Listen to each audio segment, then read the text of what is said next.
22 जानेवारीला श्रीराम जन्मभूमी अयोध्येमध्ये प्राणप्रतिष्ठा सोहळा पार पडणार आहे आणि त्याआधी आपण जर अयोध्या बघितली तर आधीच्या अयोध्या आणि आताच्या अयोध्येमध्ये मोठा फरक पाहायला मिळतोय।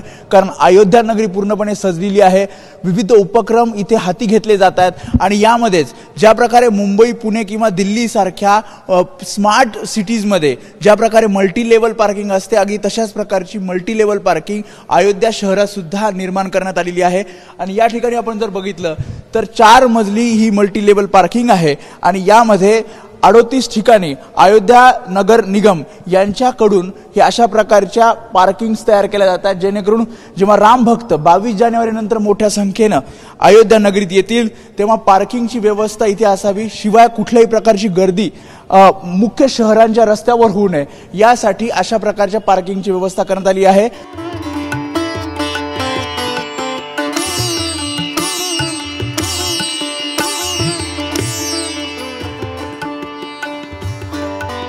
आणि विशेष म्हणजे या पार्किंगचं काम महाराष्ट्रातल्या कंपनीला मिळालेलं आहे आणि त्याच कंपनीचे काही सदस्य आपल्यासोबत आहेत। आपल्यासोबत भारत गायकवाड आहेत।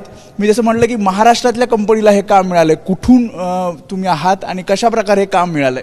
स्मार्ट सर्व्हिसेस प्रायव्हेट लिमिटेड ही पुण्यातच उद्योगपती चंद्रकांत मधुकर गायकवाड यांनी 14 वर्षापूर्वी स्थापन केलेली कंपनी।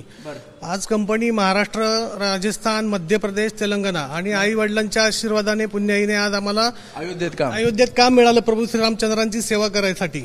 आणि आजही याचा मान आपल्या महाराष्ट्रातील एकमेव कंपनी आहे की ती पूर्णपणे सर्व काम करते आपल्या इथे मल्टी लेवल पार्किंग। टेंडर्स निघाले होते? हो, टेंडर्स निघाले होते याचे।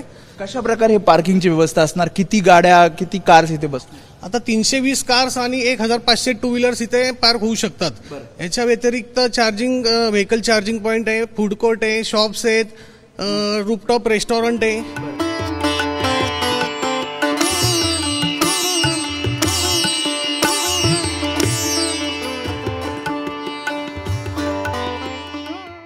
इथे जर बघितलं तर साधारणपणे 6 किलोमीटर अंतर आहे इथून मंदिराचं, तर मग कशा प्रकारे म्हणजे इथे पार्क गाडी केल्यानंतर पुढे कसं जायचं? इथे गाडी पार्क केल्यानंतर इलेक्ट्रिक कार आहे आणि म्युनिसिपल कॉर्पोरेशनच्या बसेस असतात, त्याच्यानी पुढे आपल्याला राम मंदिरापर्यंत जाऊ शकता। इथे मोठी गर्दी होणार आहे? खूप प्रचंड गर्दी होणार आहे। पूर्ण तयारी? पूर्ण तयारी, पूर्ण जोरात चालवली आहे तयारी इथं पूर्णपणे। सॉफ्टवेअर सुद्धा असणार, एक वेगळ्या प्रकार सॉफ्टवेअर सुद्धा आहे, पूर्ण सुसज्ज असं पार्किंग व्यवस्था केलेली आहे, पूर्ण सॉफ्टवेअरच काम चालू आहे त्याचं। दुसरं म्हणजे फूड कोर्ट, जसं त्यांनी सांगितलं की इथे फूड कोर्ट सुद्धा तयार केलं जात आहे आणि याच फूड कोर्टमध्ये आपल्याला मराठमोळ्या पद्धतीचं जेवण हे पाहायला मिळणार आहे। म्हणजे थोडक्यात काय तर मराठमोळ्या खाद्य संस्कृती ही अयोध्येत सुद्धा आपल्याला चाखायला मिळणार आहे, पाहायला मिळणार आहे। आणि इथे आपण बघतो जिथे खड्डे खोदले जात आहेत तिथे हे फूड कोर्ट होणार आहे। आपल्यासोबत आणखी एक सदस्य कंपनीचे आहेत। सर, मी जसं म्हटलं की आता महाराष्ट्रीयन चव अयोध्येत चाखता येणार, तर कशा प्रकारे प्लॅन केलाय तुम्ही? इथे 10 प्रकारचे स्टॉल होणार आहेत, त्याच्यामध्ये 10 प्रकारचे आपले महाराष्ट्रीयन, समजा मिसळ असेल, वडापाव असेल, इडली, म्हणजे अयोध्येमध्ये त्याचा प्लॅन केलेला आहे।